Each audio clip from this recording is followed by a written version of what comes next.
ہم لوگ کیا سمجھتے ہیں کہ نماز پڑھتے ہیں ادھر ادھر کے خیالات آتے ہیں، خاص طور پہ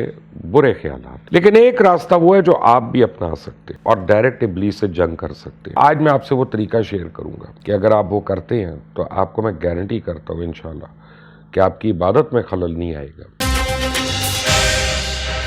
السلام علیکم، آپ دیکھ رہے ہیں مبشر لقمان یوٹیوب چینل۔ میرا نام مبشر لقمان ہے۔ بڑا آپ کو ڈیفرنٹ ایک ویڈیو کرنے لگا ہوں میں، اور یہ ویڈیو جو ہے نا، ایک آپ سمجھیں کہ سیلف ہیلنگ تھاٹ کے اوپر ہے۔ کل یہ ہمارے ایک دوست ہیں آصف حمید صاحب، انہوں نے دی مجھے، اور انہوں نے مجھے فون کیا ایکچولی بڑے عرصے کے بعد کل، اور مجھے کہنے لگے کہ ہے تو وہ بڑے مواحد آدمی ہیں، بڑے نیک آدمی ہیں، اور وہ جو ہے مجھے کہنے لگے کہ آج کل مجھے بڑا پرابلم ہو رہا ہے، نماز کے اوپر کانسنٹریٹ نہیں میں کر پا رہا، اور میرا فوکس جو ہے وہ ہٹ جاتا ہے۔ تو میں نے ان کو ایک چھوٹا سا ایک عمل بتایا جو میں نے کبھی کبھی کیا اپنے لیے۔ میں کوئی اتنا زاہد و عابد تو نہیں ہوں، اور نہ نیک ہوں کہ میں لوگوں کو تلقین کرتا پھروں، لیکن اگر کسی چیز سے مجھے فائدہ ہوا ہے تو وہ میں ضرور بتا سکتا ہوں کہ اگر آپ نماز پڑھ رہے ہیں یا کوئی عبادت کر رہے ہیں تو آپ کیسے اپنے فوکس کریں، اور آپ کیسے اس سے بچ کے رہیں کہ آپ کو مائنڈ ڈسٹریکٹ نہ ہو، کہ آپ کو طرح طرح کے خیالات نہ آئیں بیچ میں، اور خاص طور پہ برے خیالات، کیونکہ ہوتا ہے، آتے ہیں، تو اسپیشلی جب آپ ینگ ہوتے ہیں تو اب وہ جو ہے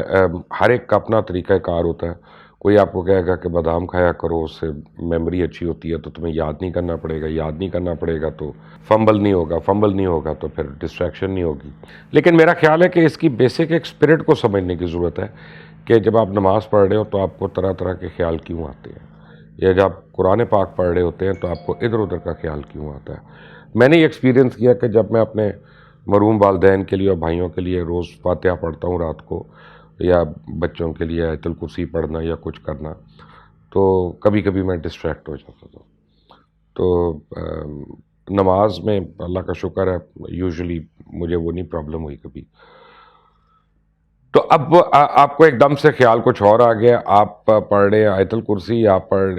کچھ پڑھ رہے ہیں، اور آپ قرآن پڑھ رہے ہیں، اور آپ کو ایک دم سے خیال ہے کہ اوہ میں نے صبح بچے کی فیس سے دی ہے،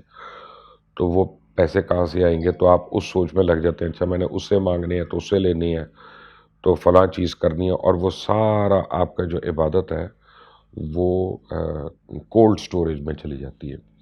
میں یہ تو نہیں کہہ سکتا کہ قبول ہوتی ہے کہ نہیں ہوتی، یہ تو اللہ کا کام ہے، وہ بتا سکتا ہے کہ کس کی عبادت قبول ہوتی ہے کہ نہیں۔ لیکن بیسیکلی ہم گناہ گار لوگ ہیں، ہم خطا کار لوگ ہیں، ہم سیاہ کار لوگ ہیں،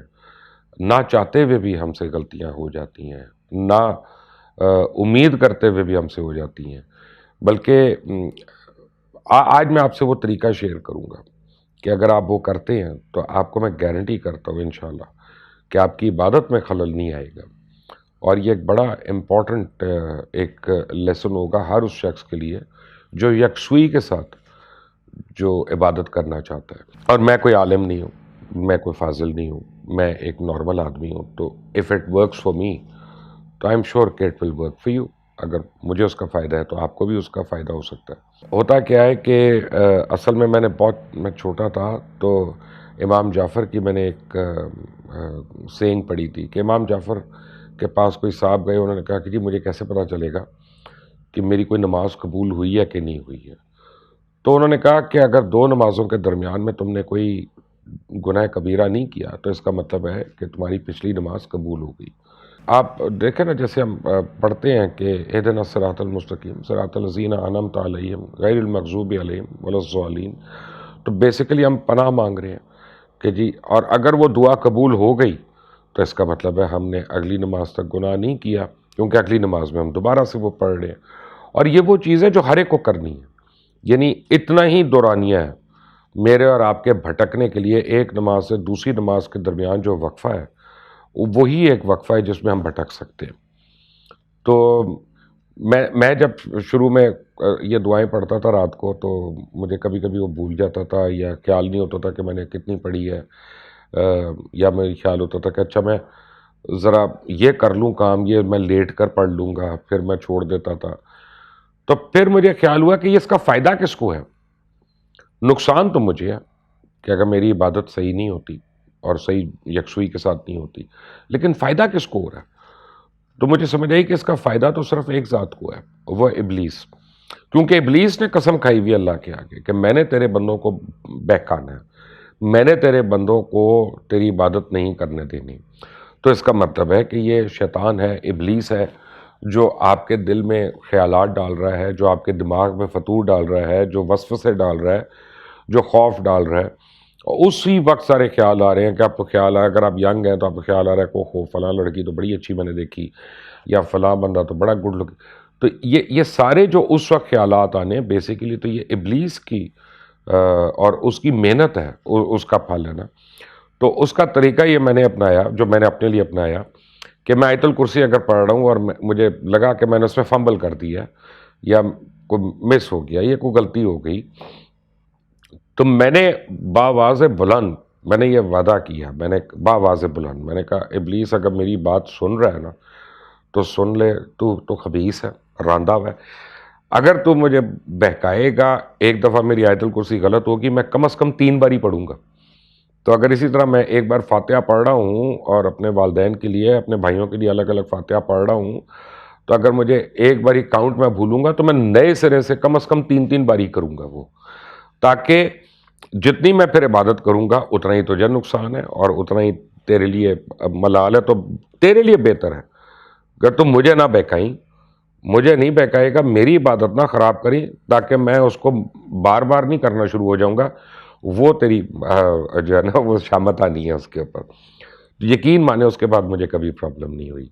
اور